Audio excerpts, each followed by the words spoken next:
Good evening. Thank you.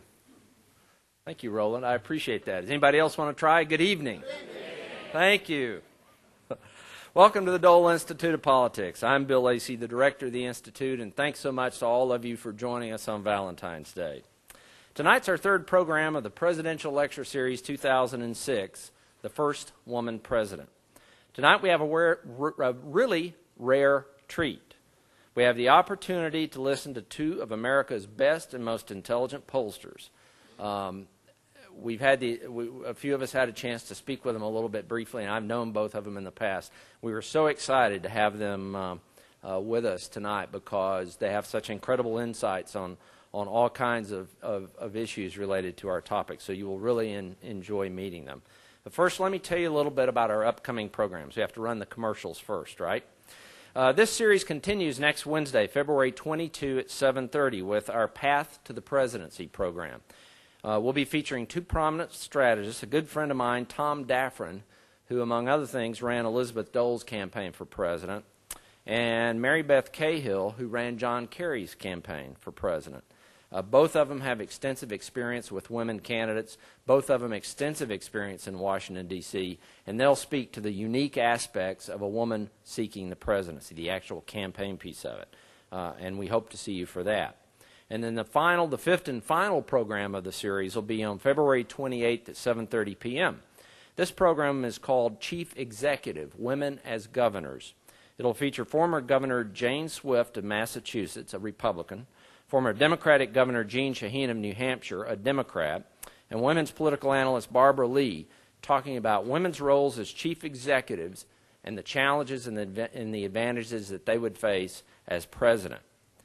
Now, other programs, our Democratic Fellow for Spring, John Toohey, will start his study group, which is going to be about political communications, on February 28th. Alan Cobb, our Republican Fellow, will begin his on the following day, Wednesday, March 1. His group will be called Citizens versus the Man, and he's going to be looking at initiative, referendum, taxpayers' movements, term limitation, and ways that citizens can exercise democracy directly.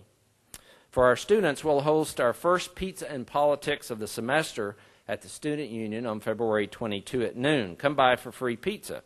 You'll also get a chance to hear me, yeah, you got to listen to me, share some of my favorite moments with a variety of political figures, including Ronald Reagan, Bob Dole, Lee Atwater, Fred Dalton Thompson, Bono, Sonny not the U2 dude, and others. It should be fun. Now, our archivists, will be conducting our White Glove Tour on March 4th at 10:30 a.m. If you'd like to be part of that, please call for reservations. And as always, you can call us or look at www.doleinstitute.org for more information about our program. We'll be doing Q&A after the presentations this evening. As always, we have the two rules with our Q&A. Don't make a speech, please, and raise your hand, and we'll bring a cordless microphone along to you, and you'll be called upon and asked to ask your question. We'll also be concluding this evening with a book signing afterwards in the Simons Media Room. Our two guests tonight have written an incredible book, and I hope that you'll take advantage of this opportunity to get one picked up and signed by the authors. Our Associate Director, our State Representative, Barbara Ballard, is going to introduce our two guests tonight. Would you please welcome all three of them up to the stage to the Dole Institute of Politics.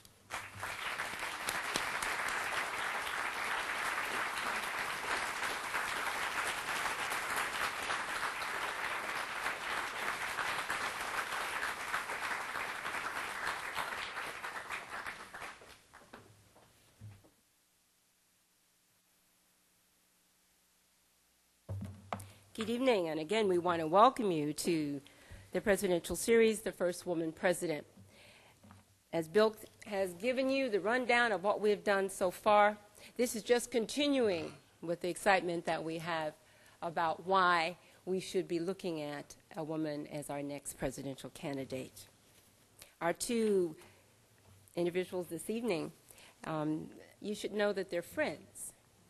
So if you expect the sparks are going to fly, they might, but they are friends. You'll also know that one's conservative, one's liberal or progressive, whichever way you want to say, but they are friends. And that should tell you a lot about what the evening will be like. So don't think you're going to leave here and not have some controversy, because you will have some controversy this evening. Kellyanne Conway. Kellyanne is the CEO and president of the polling company Women Trend, a privately owned woman-owned corporation founded in 1995. The firm is headquartered in Washington, D.C., and it also maintains an office in New York City. Ms. Conway is one of the most quoted and most noted posters on the national scene. She's a native of South Jersey. She's also an only child. She was a valedictorian in her high school.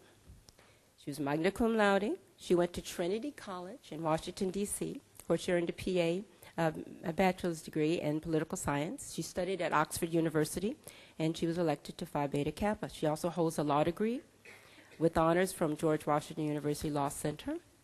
And she's also able to practice in 4 states, Maryland, New Jersey, Pennsylvania, and the District of Columbia. Little things I want to tell you about her. Number one, the Washington Post gave an award called the Crystal Ball Winner for the most accurately predicting the 2004 elections. Centennial Award recipient, distinguished alumni from Trinity College, one of 100 Washington Women of Genius, one of 50 most powerful women in politics, and this is from the Ladies' Home Journal, one of the faces to watch from the New York Post, one of the 30 most powerful people in Generation X in America, and one of Washington's most influential conservatives, age 40 and younger. For Celinda Lake, Celinda is one of the Democratic Party's leading political strategists, serving as a tactician and senior advisor to the national party committees, dozens of Democratic incumbents, and challenges of all levels of the electoral process. Her work has also taken her to Bosnia, South Africa, and Eastern Europe. She is one of the nation's foremost experts in electing women candidates and on framing issues on women voters. American politics calls Celinda a super strategist, or better yet, the godmother. And Working Woman says she is arguably the most influential woman in her field. She is renowned for her groundbreaking research on single women voters in conjunction with the Women's Voice Women Vote, and has helped elect numerous females. Some of her candidates include Barbara Mikulski, the Dean of the Women Senators, Arizona Governor Janet Napolitano, Branch Lincoln, U.S. Senator from Arkansas, Mary Landry, the first woman senator from the South elected in her own right, from Louisiana, Patricia Madrid, the first Hispanic woman attorney general in New Mexico, and the historic victory of Carol Moseley Braun. We had a conversation today at dinner just a little while ago, and I won't tell you what the conversation was all about, but what Kellyanne Conway said, if Celinda Lake was supporting the candidate, if she was a person working with that candidate would win. So that should tell you something about what all was going to happen. Celinda is a native of Montana and one of the political world's most avid whitewater rafters. She holds a master's degree in political science and survey research from the University of Michigan at Ann Arbor, and a certificate in political science from the University of Geneva in Geneva, Switzerland. She received an undergraduate degree from Smith College in Massachusetts, where she graduated summa cum laude with honors, and most recently was awarded the Distinguished Alumni Medal by that college. I think you can see of the things that I chose to introduce you, they're very comparable in what they have done. Very different, but very, very comparable. And what we're going to talk about this evening is, what do women want? And I will start by just simply saying, do they want a woman to be politically brilliant? Do they want her tough when they want her to be tough? Do they want her to be soft and feminine when they want her to be soft and feminine? They want her to be quick and witty? Do they want her to be non-threatening, meaning non-threatening to other women and non-threatening to men? Do they want to be highly respected by women and respected by men? And sometimes a woman wonders and asks, who is my greatest critic? Is it another woman or is it the man? And sometimes, am I my own worst critic? I think what they'll tell us tonight is that women vote. You just have to be able to captivate them so that they will vote for you. With that, I turn it over to Celinda Lake and Kellyanne Conway.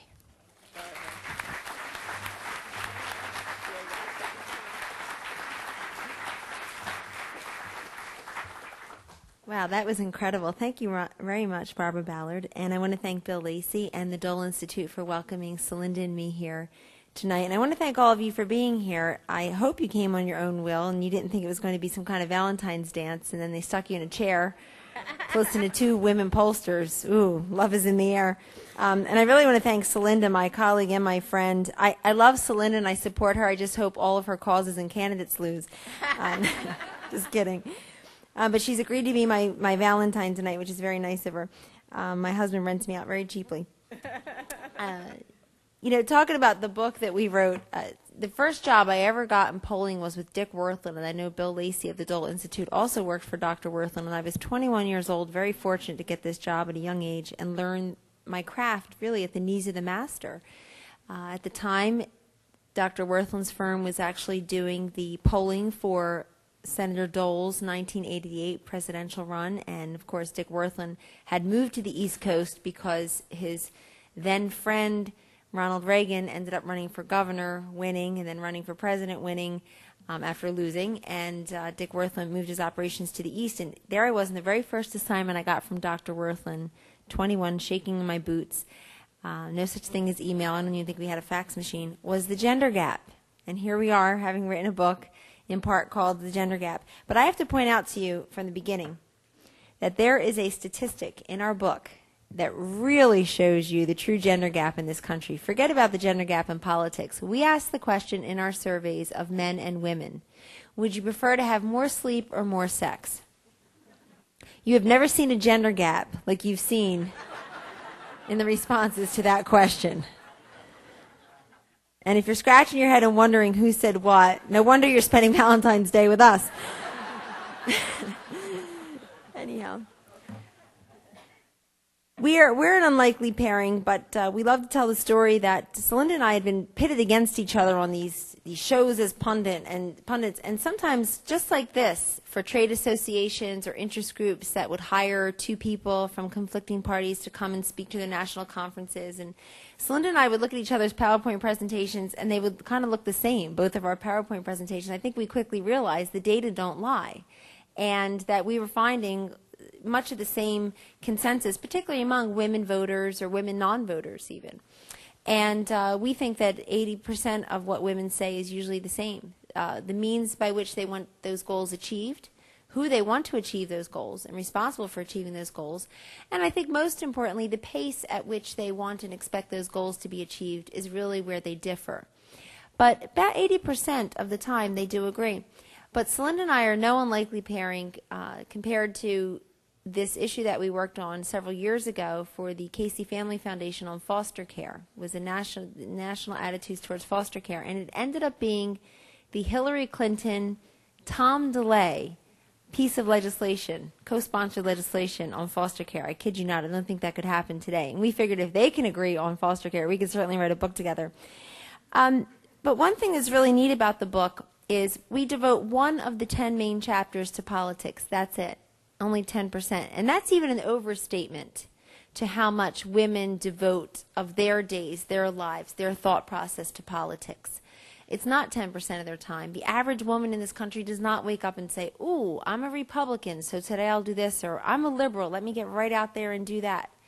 They wake up and they say, I'm tired, I'm broke, I'm worried, I have a lump in my breast, I'm concerned about my ailing grandmother, I'm a mother of 3, I'm a small business owner. Whatever it is these women are saying, it's our job to collect that light and reflect it back to them through their prisms, not a political prism.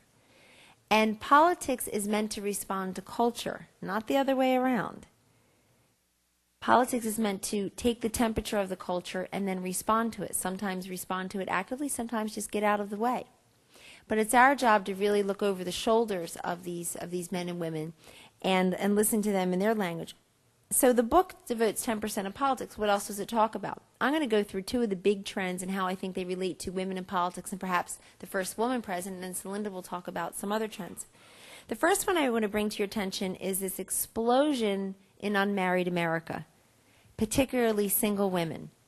Women who remain single forever, women who remain single longer and then get married, and women who become single again. However you slice it, we have an explosion in unmarried America. In fact, of the 435 congressional districts in our nation, 133 of them have a majority unmarried household. That's an astonishing statistic. And it just keeps growing exponentially. Yes, it is mainly in the urban areas and on the coasts, but it's 133 of 435. It's huge. When you look at the statistics of the millions of Americans who live alone, about 27 million American women, then you've got, when we talk about single women, we're not talking just about 20-year-old women. I think when the political parties think of single women, they say, oh yeah, we know.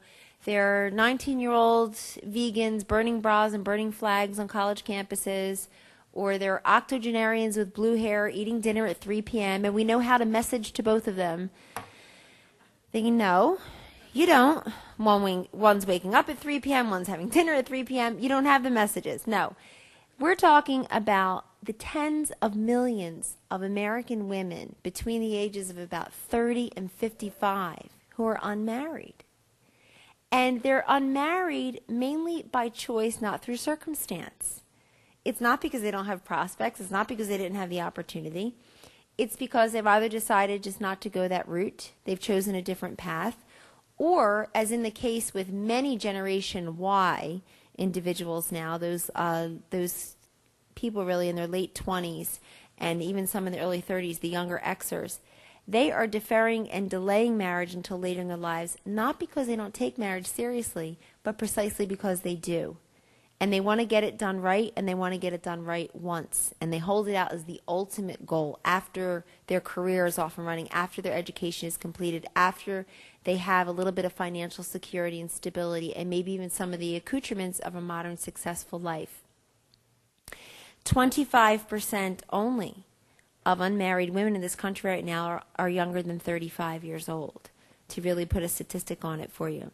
And these women, when you look at them as consumer America, not political America, these women are the fastest growing groups of first-time homebuyers, second-time homebuyers, investors, and they're starting to, after you look at the consumer statistics from this past holiday season, you recognize that that unmarried America, particularly unmarried women, are the fastest growing first-time buyers of so many of the technological devices that for years were the province of men, the things that go beep and blink and bonk and all these different things.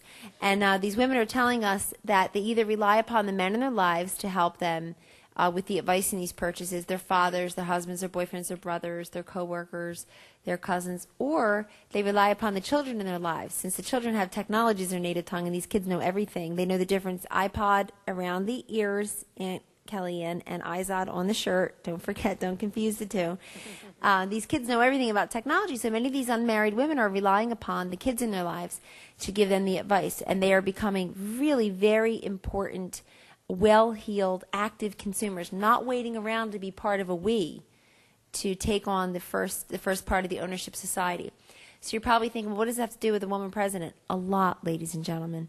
Because I would say that in those off years, if there is such a thing anymore, those off presidential political years, we should be examining women not as voters. We should be examining what they eat, what they wear, what they spend their money on, what they do, what they refrain from doing, what they refrain from buying, how they spend their time when no one's looking. That's how you understand a population, to target them politically. Again, remember, politics should respond to culture, not the other way around. If women aren't looking themselves as voters only or exclusively or even mainly, then the political culture should not be either. I think that single women are the big get in the next couple of election cycles, particularly beginning in 2008. And if single women would perform at the level that they are in the population of voters, then the Democrats would have a significant advantage across the ballots, including in '06. Single women underperform their percentage of the population, their percentage of the voting population, and they underperform it dramatically. The second big trend from our book I wanted to bring to your attention is what we call generational compression. And I think this one has tremendous implications for anyone seriously considering running for President of the United States, and including any woman who's serious about running for President of the United States, because it simply didn't exist 8 years ago, 12 years ago, maybe even 4 years ago at this particular level, fevered pitch. Generational compression really means, to give you an illustration, there could be 3 45-year-old women living blocks apart from each other in Lawrence, Kansas. Yet they have very little in common. The first 45-year-old woman could be a first-time grandmother. The average age for a first-time grandparent in this country right now is 47. She could be a first-time grandmother. The second 45-year-old woman could have a child in kindergarten and the second one in her belly on the way. That certainly didn't exist 20 or 30 years ago at this kind of frequency. The third 45-year-old woman lives blocks away from those two women. She's single, never married, has no children, has chosen to focus on her career, has a postgraduate degree, travels to Europe on business and for pleasure, dotes on the godchildren she has, maybe cares for grandma on the weekends, very focused on her career. All 3 45-year-old women. How would most political campaigns look at them? As women, and if they're really feeling groovy and funky, as 45-year-old women. If you target them as 45-year-old women, if you target them as women, you're probably not going to get any of them. If you target them as, quote, 45-year-old women, you may catch one of them. But I would argue to you, even if you are a female candidate trying to run for President of the United States, if you get 1/3 of the 45-year-old women, you're going to lose in the primary and in the general. So how do you reach these women? They're all so different. Well, you have to recognize that they no longer live their lives in a linear fashion. That they may go through those chapters, but in a very non-sequential order. And they may skip a couple of chapters, and they may draft a couple of original chapters. And that you need to have a more station in life, sophisticated analysis to really understand what motivates them. In 1984, when President Reagan and Vice President Bush won re-election against Senator Mondale and Congresswoman Geraldine Ferraro, they beat them on the women's vote by 55 to 45. But, and I remember looking at this when Dr. Worthland gave me all the data in 1988, it struck me that if you looked at married white working women, they supported Reagan Bush over Mondale Ferraro about 67, I think it was like 64-36. Remember, there were no third-party spoilers then. 64-36 or so, almost 2/3. When you change the demographic of marital status, single white working women, they supported Mondale Ferraro by about 66-34. Tremendous difference, and all you really changed was the marital status. Marital status is still important, but familial status, whether you have kids in the house under the age of 18, is that much more important now. And so think of the implication for politics. You have married people who don't have children. You have unmarried people who do have children. You have unmarried people who don't have children. And so there's such a mix of different life choices that spill over into a voter's household that to just look at them based on gender or age is, I think it's limited, but it also at some level in the campaign becomes insulting. In addition to familial status, we find whether you look upon yourself as rural, suburban, or urban, has a great deal to do with the way you regard your political affiliation and your preference for candidates. Whether you have living parents. I would say that same 45-year-old woman, if she's married, has school-age children, and a living parent, she is probably number 4 on her to-do and to worry about list with respect to health care. So if you say, oh, 45-year-old woman, we got to talk to her about breast cancer screenings and mammograms and menopause and all. Yeah, well, good luck. But you also better be talking to her about childhood obesity, type 2 diabetes, childhood asthma, osteoporosis and prescription drugs for the living parents, prostate screening cancers for the cancer screenings for the husband, and then she'll get to herself. So you need a more station life analysis. We need a more full picture of these individuals. Walmart, Babies R Us, Coca-Cola, they all know all about that about you already. So I think that for a different kind of candidate to prevail in our inertia-ridden political culture, meaning a woman president, she really is going to need to focus on a more, I think, a more open-minded mosaic station life approach to these voters. Let me say this about women in politics, then I'll turn it over to Celinda. I know we're both anxious to get your questions.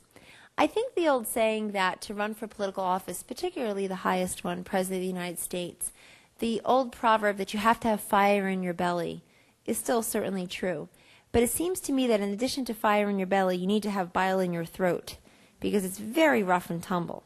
It's really very tough process. You almost have to not read the newspaper and not hear the criticisms about you and your family and all of that. And that really does discourage some good people from running for office and from running for office at any level, which eventually becomes the bench and the feeder system all the way up the food chain. And while I'm on that topic, let me say that I think that this will all be a moot point in a generation or two. When will we have a female president? Mainly because the feeder system is now becoming more full of the seed, if you will, of the female executives, of women holding office somewhere other than locally at home. But women still do tend to prefer to make a difference closer to home, whether as voters or people who do the phone lists for Get Out the Vote programs or knock on doors or put stickers on the bumpers and signs in the yard. And certainly if they run for office, it's in those very meaningful positions but closer to home. School board, mayor, city council, town council, state legislature perhaps. But we are seeing more and more women run and prevail as chief executives of their own states. We're seeing more and more of them run for federal offices. We're seeing more of them assume the judiciary, assume positions on the bench. And so I think that the feeder system is starting to become more replete with women. That's important. I'm not a bean counter. I don't like the bean counting of the why do we only have this or why do we only have that, because it rarely accounts for how many people actually applied for that position. Women don't run for office at the same clip men run. So to say, oh, you're 52% of the population, only have 13 senators, or that's not a fair analysis. But I will say that the numbers are important just in terms of who is warming the bench that will eventually ascend for higher office.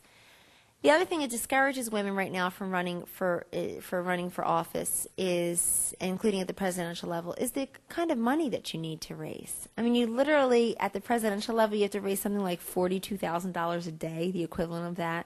It's crazy stuff. And many of the candidates just want to go out there and be candidates. They actually like the shaking the hands, the kissing the babies, the things that people have always talked about, and now the chats online with their constituents and their potential voters. That's a huge disincentive. And I know I have trouble charging my clients, and they owe me money, getting the bills to them on time. I'm always like, well, if you feel like paying me, you can, but it's okay. I had fun doing the project. I mean, women have a hard time asking for money. They owe me money. And I'm like, oh, if you don't mind. You could see I'll never run for anything. But that is a huge disadvantage, I think, and one that would need to be overcome. And the other thing is, our system is not a parliamentary one. The parliamentary systems around the globe where women have been able to rise to the ultimate positions of power really have helped to catapult some careers in countries that may not have as progressive a culture as ours, frankly, or even as a woman-friendly culture as we have. And then I think there is the whole question of, well, people being honest about their own intentions. People saying, I want to vote for a woman president. What sounds great on paper sometimes fails in practice. You want to vote for a woman president? Then why didn't you? You had 2 chances recently. A Republican, what was her name? Oh, Dole. Here we are. Elizabeth Dole ran for president not so long ago. Carol Moseley Braun, the ambassador and former senator, I know was just one of your speakers. We feel really amazed to be on the same stage with folks that you've had here and will have.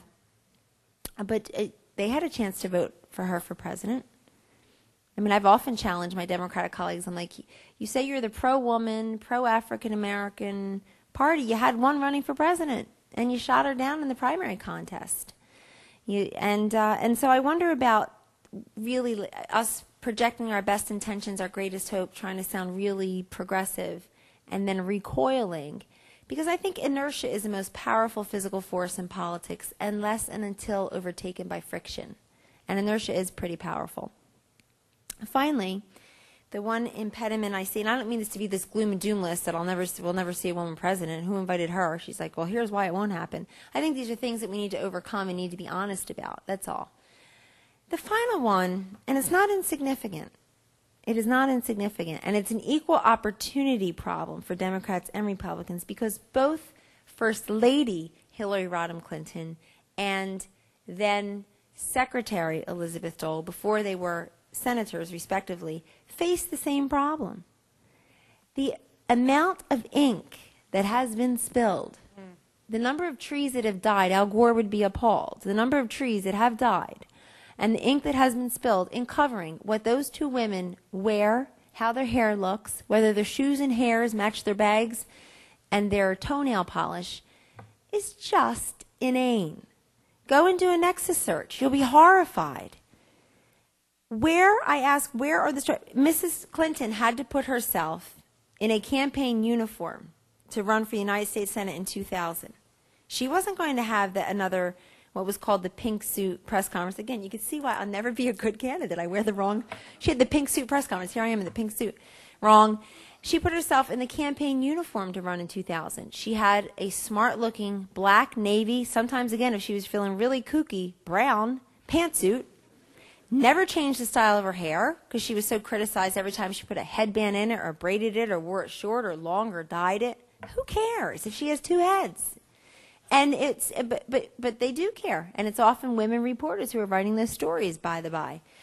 Mrs. Dole ran for President of the United States. She's one of the most accomplished women in the United States of America, a cabinet secretary, the head of the Red Cross. The list goes on and on. Harvard Law School. The list goes on and on. Who would question her credentials, her intelligence? But yet we're worried about what she's wearing. It's ridiculousness. And until we see the equivalent, where there's enough ink spilled and enough trees dying over bad comb-overs and paunchy beer bellies,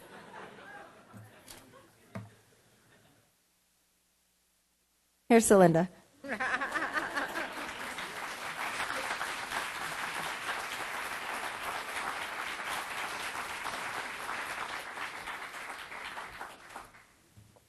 Well, thank you very, very much. And I want to echo Kellyanne's comments that it's really great to be in Kansas. Great to be where you have a woman governor and have seen the value of executive leadership. And great to be introduced by Barbara, who is a good friend, and by Bill, who I've known as well. So this is really wonderful to be here. I'm going to pick up where Kellyanne left off and talk about 2 of the additional trends. And actually, one of the things that's really fun about this book is we're often asked, what is the political challenge for our respective parties in the book? And Kellyanne says that the challenge for her party is to get on top of the trend, the unmarried women trend. And clearly, she's on top of it. And I am often say that the trend that I think our party is missing, the Democratic Party, is the entrepreneurship trend. One of the things we see is the really dramatic changes in terms of the workplace in general. And in fact, a bad economy has postponed many of these trends. And I think you'll see this really, really evolve. And one of the trends that, in fact, this is a new word that I just heard in a focus group, actually, in Florida, that changed changed that we talk about in the book, but didn't have as good a phrase as this voter created. And they said that the outsourcing of jobs is going to be replaced by the trend in the home sourcing of jobs. That when this economy gets better, increasing numbers of women in particular, but men as well, looking for flexibility, looking for the ability to work from home, looking for more control, looking for deeper fulfillment. The other place that that's really, really expressed itself is in the trend for women to start their own small businesses. And it is a tremendous growing sector. There are now 20.8 million women-owned businesses. They produce $2.3 trillion in outcome. They produce more revenue for our country and employ more people than the Fortune 500, although given the shape of the Fortune 500, it may not be that that's such a bar anymore. 46% of women would like to own their own small businesses, and those trends are particularly high among African American women. 2/3 would like to own their own small businesses.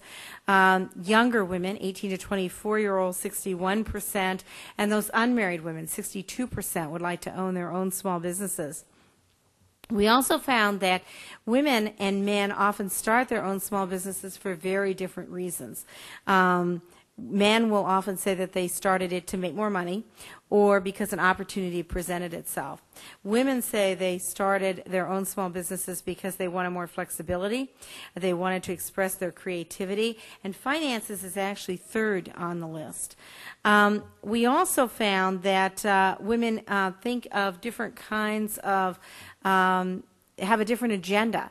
And in fact, not only is small business being ignored, I think, by the Democrats, much to their detriment, because I think that small business is the ultimate little guy now and something that the Democrats should be much more strongly in favor of. But they're also ignoring the degree to which women-owned businesses are changing the agenda. The NFIB did a survey of male and female-owned small businesses, and they found that male-owned small businesses, their number one agenda was tax cuts. Women-owned small businesses also hope for tax cuts, but their number one agenda item was health care benefits that are affordable to provide for themselves and their employees. So the ability to shift the agenda very dramatically. On another more anecdotal level, we do a lot of work on increasing the minimum wage. And there's going to be an initiative in my home state of Montana, as there is going to be in many states, on the ballot to increase the minimum wage. And the State Chamber of Commerce came out against that initiative. Well, the Helena Chamber of Commerce, headed by a woman, said, well, did we take a vote on that? I'm not sure that we're all opposed to raising the minimum wage. So the Helena, our state capital Chamber of Commerce, took a vote, and sure enough, they passed supporting raising the minimum wage in Montana. So I think that women-owned small business is a tremendous opportunity to really shift the agenda.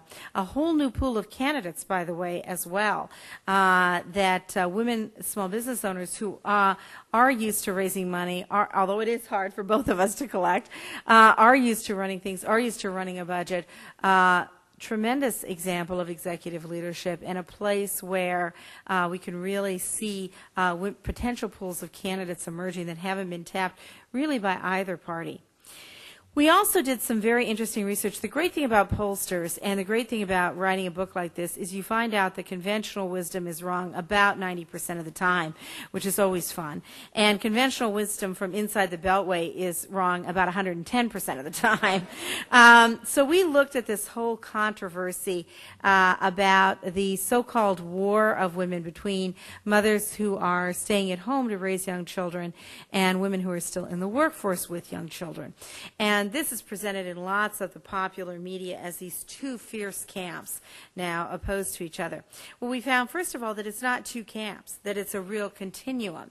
And so, for example, most women who are able and choosing to stay at home with young children worked in the workforce before they had those children, given current demographic trends.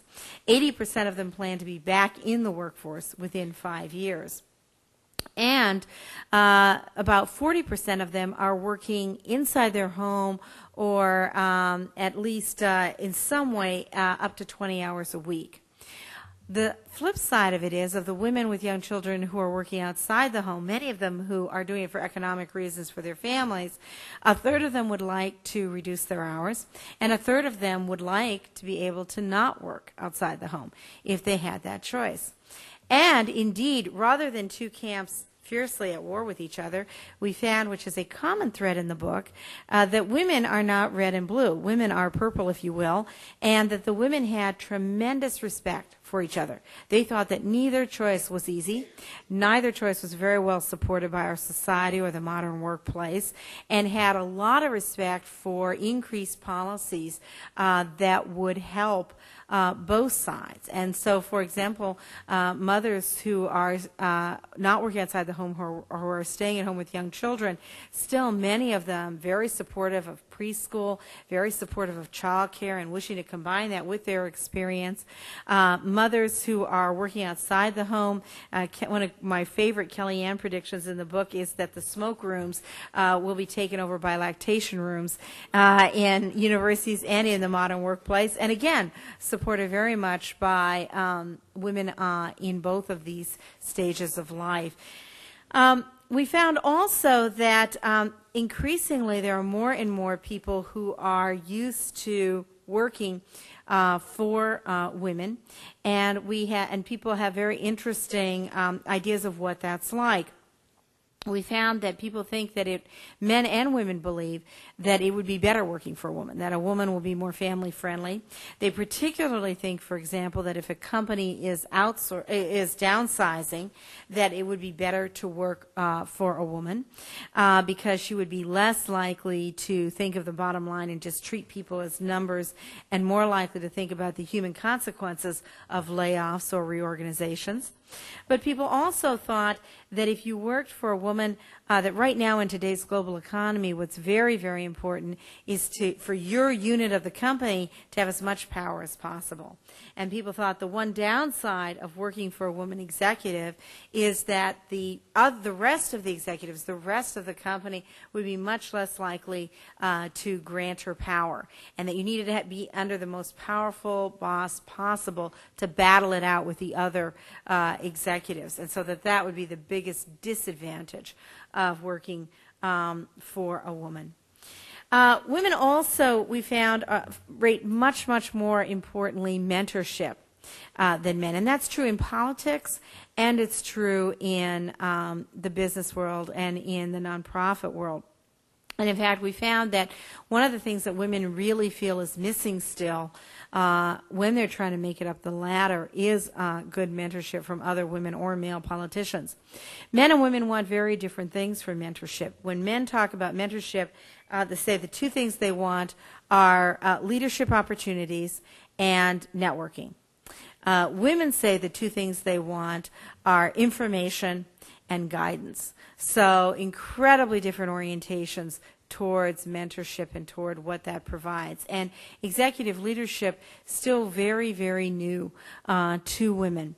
So two trends in the workplace that we predict in the book are open-collar workplaces that as this economy improves, you're going to see much more flexible, much more likely to deal with the combining of work and family. And that is something that, by the way, men are pushing as well. Interestingly, we found that Gen X men, very different from previous men. Baby boomer fathers were much, much more involved in their children, or so they said, much than their older fathers had been. But they didn't actually end up putting any more time into their children because they were still working very, very hard to keep the family afloat. Gen X dads are the first group of dads who have actually put more time into their children on average. The first generation actually spend more time with their children. And Gen X dads are negotiating and following women's lead, really, in the workplace, but utilizing family-friendly benefits benefits at much, much higher rates than the baby boomers before them or previous generations of fathers before them. And so that Generation X men are much more likely to use paternity leave and follow women's lead in terms of negotiating those kinds of family leave policies than any fathers behind them. One very interesting statistic, even with all those changes in men and women's lives, men are not doing any more hours on housework than previous men. And maybe some of us know that from personal experience. But the only thing that's happened with housework is that everybody's just doing less of it. And no one's inviting their mother over to dinner anymore. Everyone's taking their mother out to dinner because we don't want the white glove test at home. The other thing we looked at are what are the emotions that are out there, because interestingly, politics is very often determined not by who's better on health care or who's better on the economy, but it's determined by kind of core values and emotions. And that's something that we really wanted to get at in the book, was much more not women's positions on issues, but much more their values and their emotional state. And one interesting note I noticed, and I'd forgotten this actually about Senator Dole, but it was interesting to see that one of the windows here is Senator Dole, the eternal optimist. And of course, particularly from a Democratic perspective, by the end of the 1996 campaign, I think he was presented as kind of the pessimist. The interesting thing, one little predictor I will tell you for the 2008 elections, ever since we've had polling data from 1952 on, we have never had a candidate win. Every candidate who has won has been the candidate who has been rated the most optimistic candidate.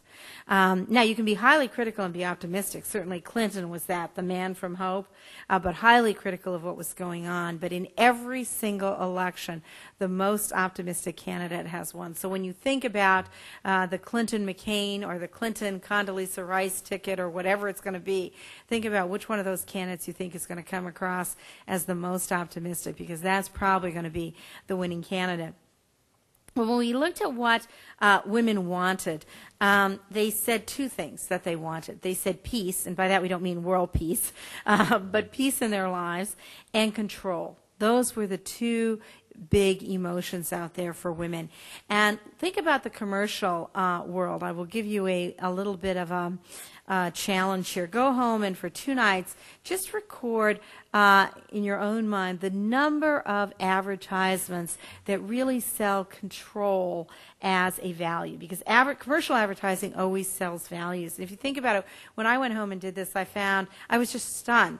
There were ads to women selling cell phones as this is how to put you in control. You can always know where your kids are. There were ads selling those, I'm forgetting what they're called, the clicker devices for television. You can tell how technological I am. The remote controls. Thank you, Kellyanne. You see why we're a good team? I'm married. Oh, man, yeah, remote control. There you go. That's right. Kellyanne still has her mind. I've lost mine. But remote control, and they were saying, hey, this can put you in control of what your kids are watching. You can build into the remote control the control over what your children are watching.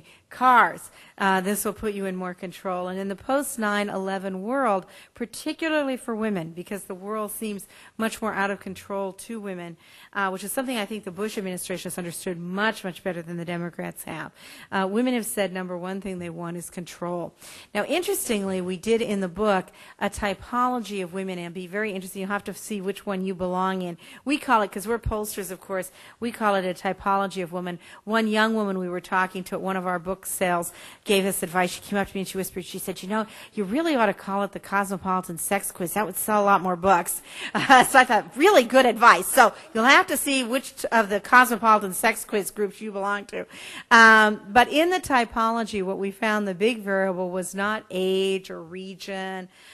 It was stage of life, as Kellyanne talked about, and what you were most worried about control over, whether it was time, whether it was money, or whether it was relationships. Which one of those things you were most worried about achieving control over often determined what place or which group of women you were in. We found that women still want it all, but not all at once. It was very stressful trying to get it all at once. And so women are doing things in all different orders now. And that's why stage of life is so much more valuable in analyzing women than their actual age. We also found that one of the fastest growing, and we found this before Gail Sheehy did her book, but she has certainly popularized it, that one of the fastest growing sectors of women that are changing lives are women over 60. Women over 60 now starting new businesses, going back to school. 2/3 of divorces now over 60 initiated by women. So starting new lives in all different kinds of ways. One of the fastest growing sectors of new businesses is started by women over 60. So a very, very dynamic cohort, and in fact, we wrote a chapter in there, 60 the New 40, because women are changing their lives so much at that age level. We also found that it's part of this looking for it all, but maybe not all at once, that women are looking in, and this was really Kellyanne's insight and a very valuable one, that they're looking for improvement, not perfection, and that has a lot of implications for what kinds of emotions and thematics and everything from what kinds of beauty products to home improvement products are being sold out there.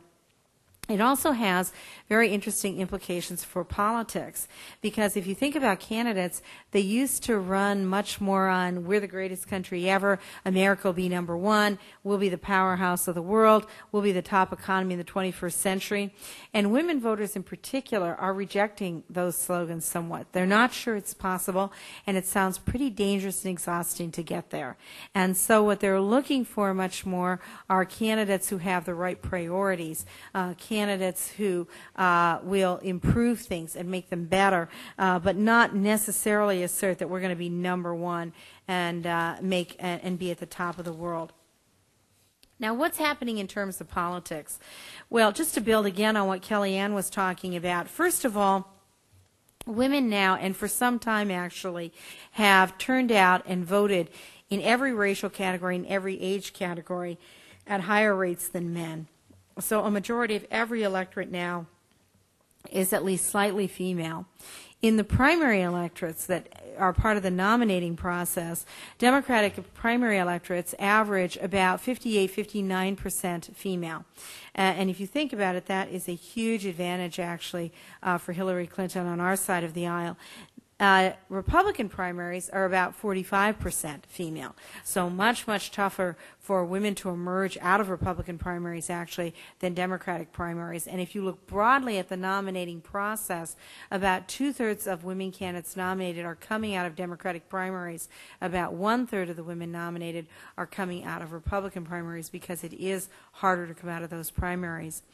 Also, on the Democratic primaries, if you think about the constituencies, two of our biggest constituencies are liberals and are African Americans. And both of those are two of the groups that most like to elect women candidates and women leaders. On the flip side, on the Republican primary, one of their biggest constituencies in the primaries is born-again Christians. Now, there are many female leaders of conservative born-again Christians, but they're not as likely to nominate women as, say, liberals or African Americans are. One of the more sobering findings that we have out there, Kellyanne talked about this a little, is that we're not increasing the number of women candidates out there. The number of women elected officials is actually stalled or declining. And in fact, term limits has been one of the worst trends in terms of getting more women elected. Originally, people thought, whether you're for or against term limits, that at least it would turn everything over so there'd be more women elected. It has resulted in more young candidates, but it has not resulted in more women. And in fact, what we're finding is in 6 or 8 years, you're turning over what took 25 years to build up. The problem, of course, is not enough women are running for office. And where that is particularly acute is among younger women. Post 9/11, we saw a surge in the number of young people who thought about serving in office. It's probably declined now in the current atmosphere, but post 9/11 there was a surge. It was all among men. It was not among women. The surge among women, young women, was in desire to be leaders. It wasn't that they were moving away from taking risks or being leaders, but they wanted to be leaders of nonprofits.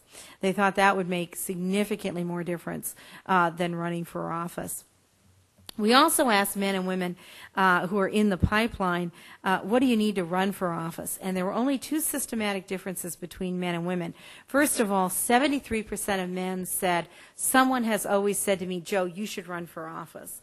Only 23% of women said someone had ever said to them, you should run for office. So take away from this, if we want a woman president in our lifetime in either party, then each of us has to go home and in the next week tell 5 women they should run for office that we know. And I'm sure we all have 5 that we've always thought they are so great. And I'm going to start by saying I think Barbara should run for governor and then for president as my contribution to that.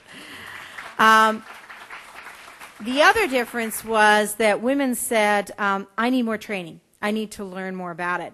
Men said, oh, don't worry about that. We'll learn it when we get there. Now, I would personally argue we've seen the benefit of their winging it, so maybe we should wing it too, or we all should get a little more training. But we do need more women in the pipeline before we're really going to have a woman emerge for president. The other thing, I think, and I will leave you with the last challenge, as hard as it has been to break the glass ceiling and to get the first woman president, I think the challenge is actually not going to be the first woman president, but the challenge is whether she's going to really break the glass ceiling or be treated as exceptional. And think about it. Geraldine Farrar, whom I worked for and adore, was nominated as the vice president in 1984. Even in my most pessimistic moment, I would not have thought it was possible for us to be 22 years later and not have had either party nominate another woman vice president. I really would have honestly thought that was impossible to have happened. And so whoever the first woman president is, very often, and the first woman governor, Madeleine Kunin, said this, the first woman elected in her own right, that it was often treated as exceptionalism, not as breaking the glass ceiling. So what's going to be most important is not only after we get the first woman president, is to make sure we have the second and third lined up right behind her. And that's why I'd actually be very excited about a Hillary Clinton-Condoleezza Rice presidential race. So I hope you'll all help me get there and get that to happen. So thank you all, and we'll turn it open to your questions and comments.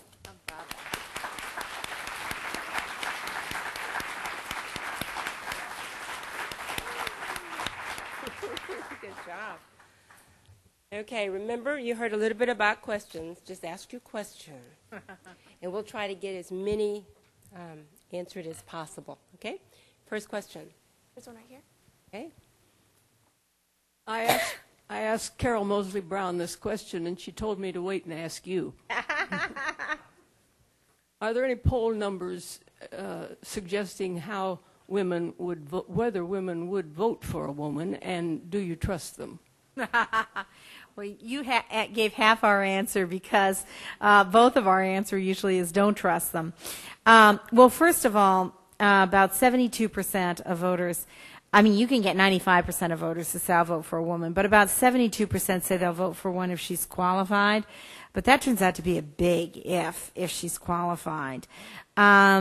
I think there are definitely some groups of voters who are more pro-women candidates and more pro-women president, the unmarried women, particularly the ones under 55, younger voters, African-American voters that Kellyanne was talking about.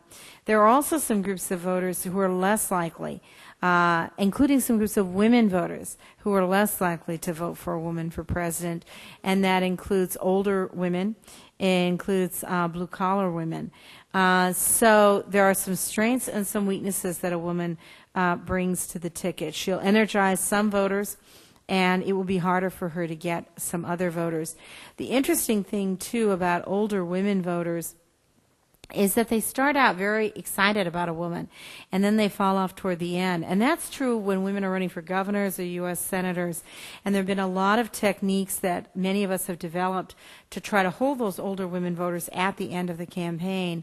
But it's a whole different ballgame to think about whether it would be true at the presidential, whether we could accomplish that at the presidential level.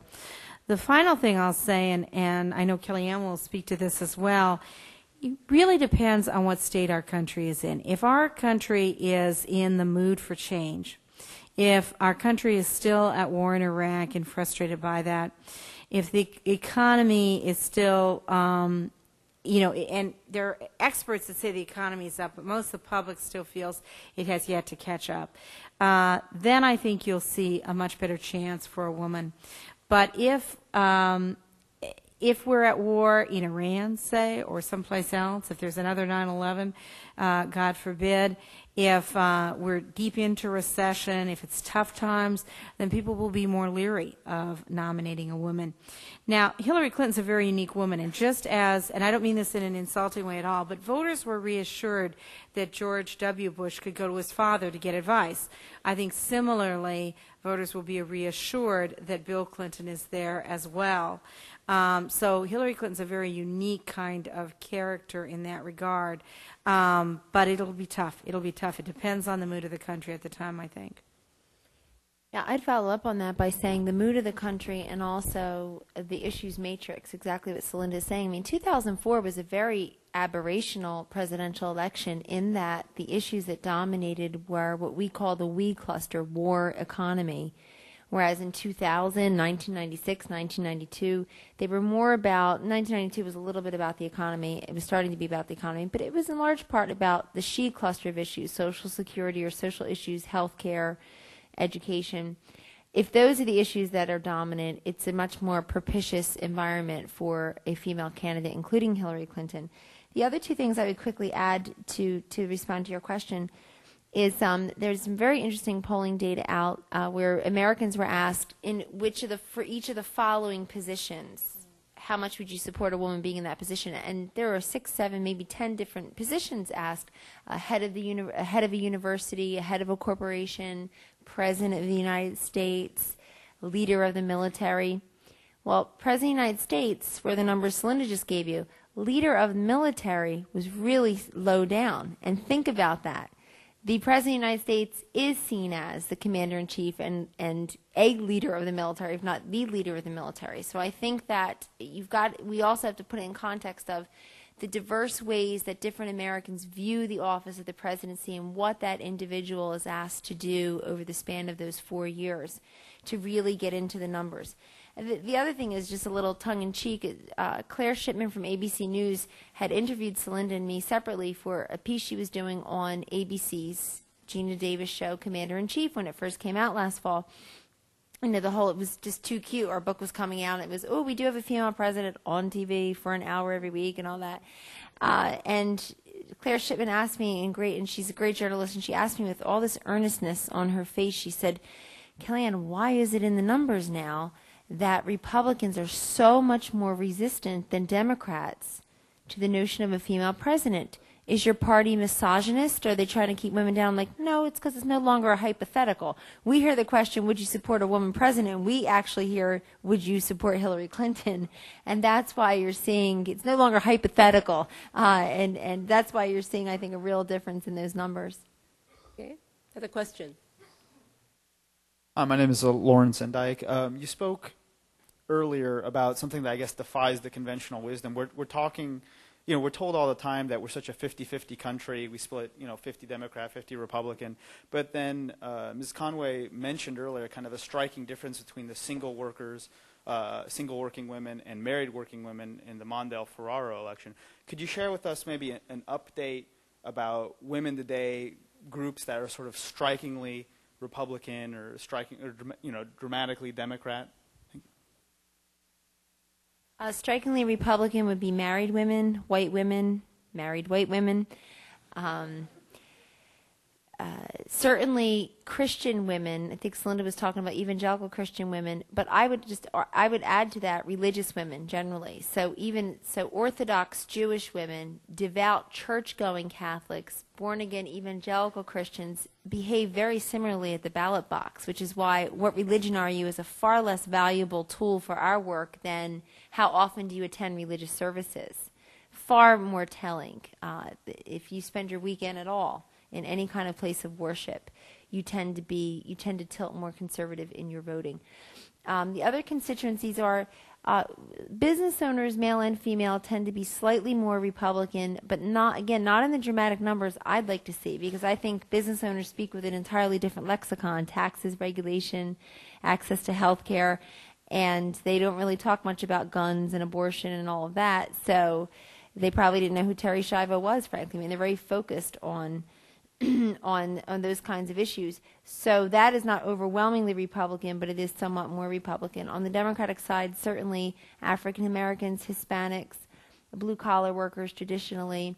What happened in 2004 was, Bill Clinton in 1996 took away some of the voters that that used to be and now are again often reliable Republican constituencies. In 2004, President Bush, I think, borrowed, I would like to say stole, but maybe more like borrowed, some of the constituencies or pieces, significant portions of these constituencies that are reliably Democratic, including blue-collar voters and some Hispanic voters. Catholic voters were traditionally much more Democratic. They voted a majority for George W. Bush, who's not Catholic, and John Kerry was. Or is, or was, I don't know, or will be again, something like that. But anyway, and I think that the two similarities there are also why Reagan Bush won the women's vote in 1984. People are much more pro-incumbent than we realize. And when Bill Clinton won in 1996, for example, just looking at women who are traditionally more Democratic, when he won in 1996, he won with 54% of the female vote. But he won with 47% of the female vote in 1992, when he was not the incumbent. George W. Bush lost women by 11 points against that babe magnet Al Gore in 2000. But he lost women against John Kerry by just 3 points. And people will say, oh, it was so brilliant the way you guys bridged the gender gap and everything. Well, maybe in part it was strategic, but in large part it's because he was there. It's the factor of being there. And I think, to answer your question, there are constituencies who tend to be more reliably Republican or Democrat, like the ones I've mentioned. Celinda will add to it, I'm sure. But we should make sure that there are so many other dynamics to consider, like incumbency, for example, that can really borrow and steal. I think the challenge for the Republican Party this year is to hang on to some of those constituencies or portions of Democratic constituencies that President Bush was able to get in 2004 and try to get them in 2006. Oh, I think Kellyanne covered the constituencies very well. And I would say this, that even when you have groups that vote one party or another, with the rare exception of like white evangelical Christians and African American women, even if a constituency goes one way or the other, it's like 60-40. It's not 90-10. What's interesting from our book's perspective, though, and what we were really interested in, is in arena after arena that these women agreed. So, for example, in the purchasing area, 80% of all purchasing decisions are made by women now. 90% of all checks are written by women now. That's true whether you're an unmarried woman, obviously you're making the purchasing decisions then, or whether you're a married woman, whether you're a senior or whether you're Generation Y. Similarly, we found just before the election, and it's one of the reasons I think that women were so pro-incumbent, 75% of women were worried that someone in their family could be a victim of terrorism. That was true whether you lived in Massachusetts or Manhattan or Montana. So that one of the things that's interesting about the book, while politics can be very polarizing, we argue that on 80% of things, women are really agreeing, and they're forcing changes in the institutions, or they're creating parallel structures. One of the reasons why entrepreneurship is so hot right now is because women feel like, I can't change big corporate structures, and it doesn't work for the people involved in it. It doesn't work for me. I'm going to create an alternative parallel structure. And it's why you see women doing so much more contract work, so much more home sourcing, so much more entrepreneurship, starting their own businesses. So for us, it's a very good question of, the politics is definitely polarizing, but we were interested in the places where women come together, and that was really interesting to us. Another question? There's one right here. Or here. Okay. Thank you both for coming. Thank you. I'd like to know, it's not every day that we get some pollsters here, so I'd like to know some of your findings on other ethnicities, because a lot of times I know some people think diversity means just one group, and I'd like to know what some of your findings are about Asian, Pacific Islanders, and particularly Latinos, them being the 42 million majority minority now.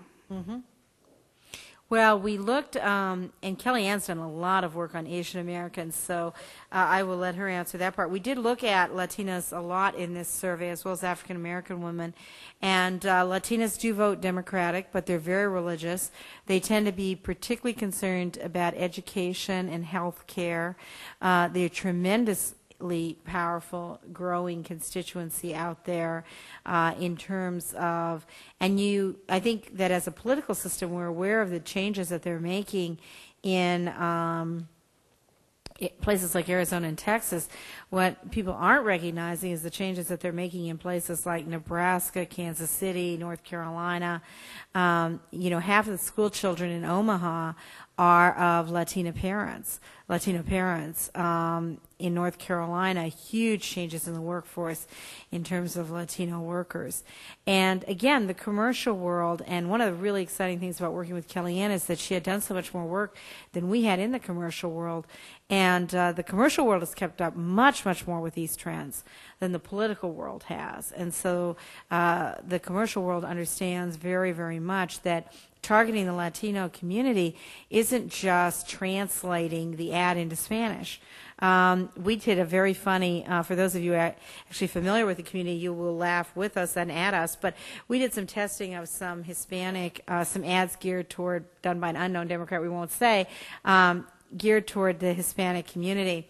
And they said, well, Hispanic families are bigger, so we're going to put a couple more kids in. So all the pictures had 3 or 4 kids as opposed to 1 or 2 kids. And the people we were testing with, the Latino voters, just started to laugh. They said, well, that must be an Anglo's version of the Hispanic family because they put in 1 more kid. And it's like, that's not what our families look like. Where's the aunt? Where's the uncle? Where's grandma? That's not what our family portraits look like. And so the commercial world understands that. I think the political world has a long way to go to catch up. Yeah, thanks for the question. I said about 2 years ago, Asians are the new Hispanics, which just, at least gets the politicians' attention. And what I mean by that is, had everybody paid attention to Hispanics 10 years ago, they wouldn't all try tripping over each other to play catch-up.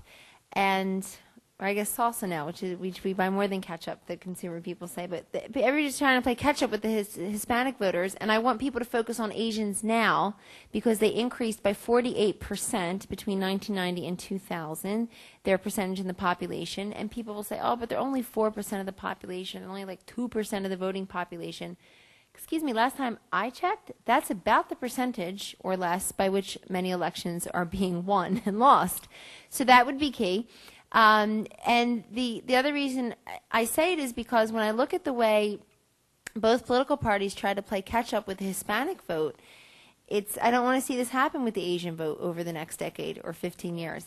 In 2000, I'll go back to 2000 again, you have Al Gore saying, yo soy abuelito, when his daughter Corena Gore Schiff is pregnant. I'm told that means I'm a grandfather. I don't know, because I only speak English, and even that not well sometimes. But yo soy abuelito. Then you have George W. Bush, who speaks Spanish, say, habla español. And I'm thinking, you both sound like the Taco Bell dog. If you would just speak to the Hispanics the way you just spoke to the rest of us, they hear you. It's, I dated a Cuban for many years, and I would speak to his cousin who didn't speak English. She only spoke Spanish. I always found myself yelling and talking as if she's going to understand English if I yell it. And I see that in politics all the time, and it becomes very insulting. What we find with these communities is, number one, the same thing in the African American community, actually. You need to find leaders they trust within their communities and broker a relationship with them. You can't just try to bridge that abyss by yourself. Hi, I'm here, I'm running for president, and I'm one of you. No, you're not. But you can find people who trust you within their communities and who they trust. So that person becomes the middle manager almost, brings you in as your trust person so that you can communicate to those folks, and then trickles back up to you what they care about. number one. Number two, these constituencies often receive and disseminate their messages through very different forms. So yes, I know the Republican Party spends a lot of money on Univision, and that's great, and things like that. But Hispanics are much more likely to use pawn shops, check cashing places. Many of them don't have a checking account. As simple as that. So, and they are wiring money back home. So you want to get a political message out, you should go where they are. And here's where many of them are, or more likely to be than the white population. And the other thing I would say about Hispanic households that we really should focus more on is they're so much younger than white households. The average age of a Hispanic household in this country is 26.2. And Caucasians, it's almost, not quite, almost 10 years older than that. So to grapple with the fact that you are dealing with extended families, multiple generation families, but you're also dealing with a huge influx of new and future voters, will-be voters, to focus on them that way. And I think it is important to reach out to these ethnic communities, but if it's going to be through the stereotypes, it's probably not even worth the trouble. You're probably better off pretending that you're not even trying. Okay. I think that person now. Go ahead. Hi there. Wondered what you all thought with the emergence of highly targeted marketing, specifically from a campaign standpoint, how that would affect the future role of women in politics. Oh, really good question. Part of the point of the book is if political parties and campaigns, presidential and otherwise, but presidential certainly because you have the resources to do it usually, and both parties certainly had the last couple of cycles. If you start to look at people as consumers of politics rather than voters in political voters, you probably will reach much more of them. And I think because most of marketing and advertising in this country is still about, for, and at the behest of women as consumers, the advantage may be to harness that into a female-centric kind of presidential candidate. I still think, though, that Hillary Clinton will need to figure out what to do with her gender. She's going to need to make that decision quickly. You may say, well, what do you mean to do with her gender? In other words, is she tough? Is she the commander-in-chief?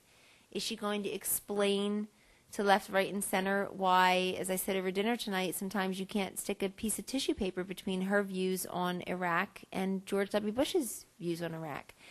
Or is she going to appeal to a very soft, feminine America who wants someone more compassionate and less cowboy, as they say? And I think that's a conundrum that many women face in politics. But I think the super sophisticated marketing is started in 2004 to be very seriously heeded by both political parties. They had what were called voter vaults, and they knew much more about you and where you shopped on the weekends and if you bought lattes or cappuccinos and all of that than ever before. This is why the Republican Party also put ads on those. There are TVs in certain gyms across the country, chain gyms, and you can buy advertisements kind of cheaply, and they would put them on there. The calculus was if you got to stare at the elliptical screen for 30 minutes, then you get that while you're typing in your incline and your weight and whatever, and you'll see the Bush message. I think things like that are clever, and it goes to your point about super sophisticated marketing. I don't know if it benefits a female candidate so much as so much of it originates from female consumers. So maybe, I think you still have to get past the fact that the war and the economy are going to be the big issues. I would say three things really quickly on your question. One is the Republicans have always been much, much better at segmentation than we have. And I remember I was actually in academia at the time doing gender gap research when Kellyanne and Dick Wirthlin were doing. And I remember when they publicized that they had 16 groups of voters, and we in academia, I actually got my first polling contract because it was like, well, we have two groups of voters, men and women. They have 16 groups of women. Who are they? And so then they brought in academics to say, okay, we'll break this up a little bit for us. So they're much better at segmentation. They also, it was pretty sobering. The Republicans put 4 times more on radio than we did. The gym televisions, they also put significantly more on cable than we did. And I think that we are really going to have, and that really wasn't a question of money, because in the 2004 elections we had the money too, but we have to get much, much smarter about that. The second thing I think that's interesting is that, and this work hasn't been done very much. It's been done in advertising, commercial advertising, but I think it's going to be very relevant for a woman candidate. If you want a woman candidate, if you have an ad where you're trying to show a woman candidate in a tough or serious position, what show do you embed it in? Because the show or the context of the next ads may really influence how you interpret that show. If you put it next to, Diane Sawyer's special, then maybe you say, yeah, that really fits. You're in that Diane Sawyer mode. She's asking tough questions, and then Hillary Clinton's there being tough in her decision making. But if you embed it in, I don't know, what kind of crazy, I'm not much of a television watcher, you can probably tell, but if you embed it in Desperate Housewives, you probably come away with a different impression of women's leadership. It's a different context. And I don't think we've looked at that nearly enough. Commercial advertisers have started to look at that. They don't want to put their ads just in any context. And I think for a woman that it relates much more to, people have so much more elaborate theories and values and interpretations right away, I think it will matter a lot where you embed those ads.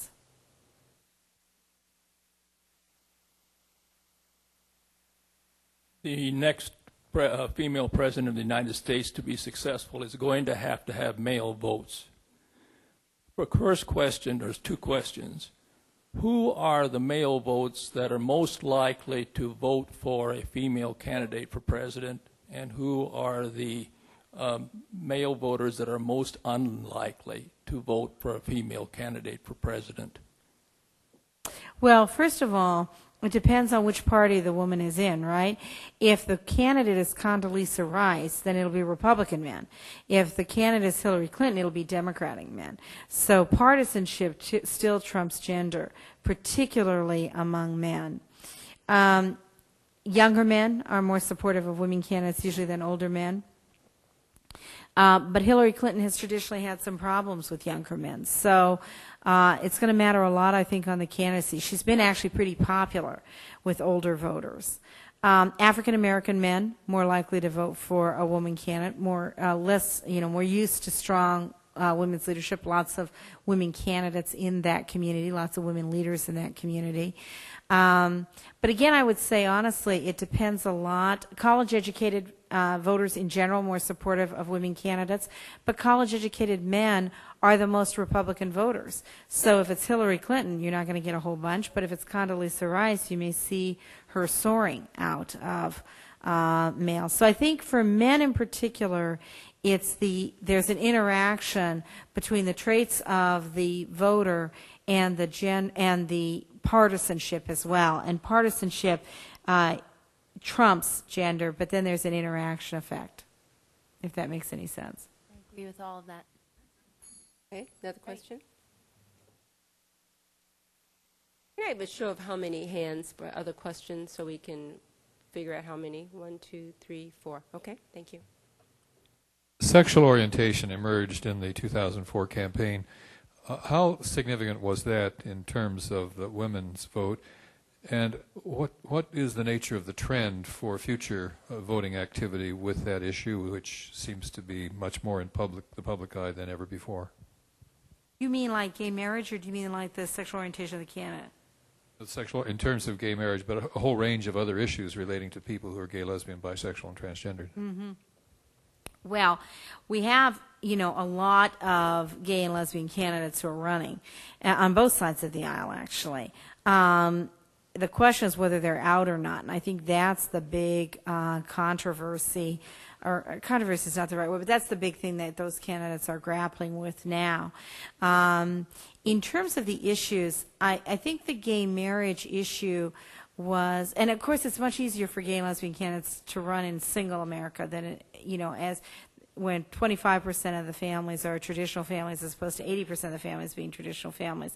Now, many gay and lesbian families are married or wish they could be married, so, but it's just single Americans tend to be more supportive of gay and lesbian candidates. In terms of the gay marriage issue, I would say, its impact. We spent a lot of time after the election analyzing its impact, and people said, well, it really increased turnout. Well, it turned out that in battleground states, turnout was up 8.9% in battleground states that did not have gay marriage on the agenda, and it was up 8.6% in states that had gay marriage on the agenda. So it really didn't increase. Now, maybe it made it easier to get some voters out, but it didn't increase turnout. Gay marriage in non-battleground states, states that really the presidential candidate was written off by one party or the other, where gay marriage was on the agenda, turnout was up 3.4%. Where gay marriage was not on the ballot, it was up 1.4%. So it did make a difference in turnout, but not in battleground states. It also was a bit of a wedge, I think, among older female voters, particularly in some states like Ohio and Wisconsin and some places where it played out. Gay marriage is the toughest issue out there. It's the issue that people are the most resistant to, and even voters who are women voters in particular, who are very solidly in favor of ending discrimination at the workplace and in housing and in credit, tend to be still anti-gay marriage, and people are still troubled by marriage. And religious voters, of course, many conservative religious voters, very troubled by the marriage issue per se. And I think that will change. The biggest predictor of your attitudes on gay marriage is whether or not you think, or gay attitudes in general, is whether or not you think someone is born gay or chooses to be gay. If you think they're born gay, then you are very supportive of gay rights. If you think they choose to be gay or it's a lifestyle choice, then you tend to be less supportive. And I think as more and more gay people come out, well, my own view is that there'll be more and more feeling that people are born gay and that we should be then tolerant and respectful of rights, independent of, and more families are starting to have experience. More and more people have friends that are gay. More and more people are working with gay people in the workplace and see the struggle with the family. The big issue that's out there for 2006 actually is less gay marriage and more gay adoption. And that will be very interesting. But we have just done some ads, and I think it shows how to switch this values. We tested some ads for the Human Rights Campaign Fund where we showed a couple, a heterosexual couple, with a little boy in her lap, and the mom is saying, mom's like a 35-year-old mom, and she's saying, you know, just like parents always say, God forbid if anything ever happened to my husband Dan and ourselves, who would take care of our little boy? And the little boy's there like 2 years old. And she says, no one would take better care of our son than my gay brother Joe. And if these laws pass, my brother cannot adopt our child. And that just changes it completely for people because it grounds it in values as opposed to a challenge for values. And I think there's a lesson there. We have to reframe the gay rights issues, and our own firm works a lot on gay rights. We need to reframe those issues in the same values terms and say this is not a challenge to your values. This is the same values. These are families. These are committed relationships, and we should respect all of those kinds of relationships. So that's a lot longer answer than you probably wanted.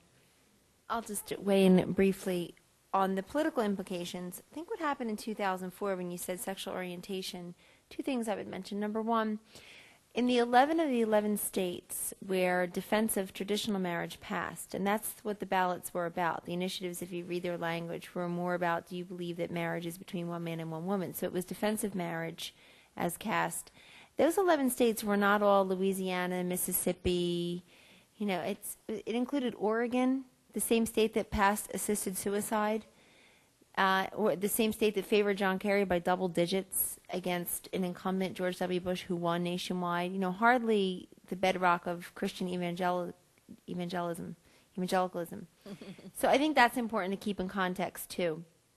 The second thing I'll mention is, since you said sexual orientation, I think that John Kerry using Mary Cheney's sexual orientation really against her and her father's boss's ticket had something big in common with what went on in San Francisco months earlier. And what those two had in common is what I think hurt the gay rights movement in the election a little bit, which was that the gay and lesbian rights movement for years really centered on this is my bedroom, this is my private life. And all of a sudden, it was no longer in their bedroom. It was on the screen on CNN. It was John Kerry talking about it in internationally televised debates in front of 100 million people. And we did a lot of work on defense of marriage in that space, and it was always remarkable to me that the more people in San Francisco were trying to press their case on the steps of City Hall, the more people became opposed to that, because they kept saying, and these were people, you look down, a registered Democrat, voted for Gore, will vote for Kerry, has a gay cousin, believes in gay rights. They're like, wait a second, that used to be out of sight, out of mind. You said it was private, it was in your bedroom. Now you want me to look at it and give it government sanction. There's a difference between being a tolerant people and then giving it government imprimatur. That's where some people draw the line, and I think that is a critical issue as well. The difference between you living your life the way you want and you whoever you are, based on your race, your gender, your ethnicity, your sexual orientation, asking the government for something special. I have heard that distinction made, I can't tell you how many dozens of times in qualitative research. But John Kerry making it an issue, people really felt like that was very unfair. Very unfair, very caddish too, but just very unfair to do that. Why? Because she's not running, and because the issue was not her sexual orientation, and the issue is not the sexual orientation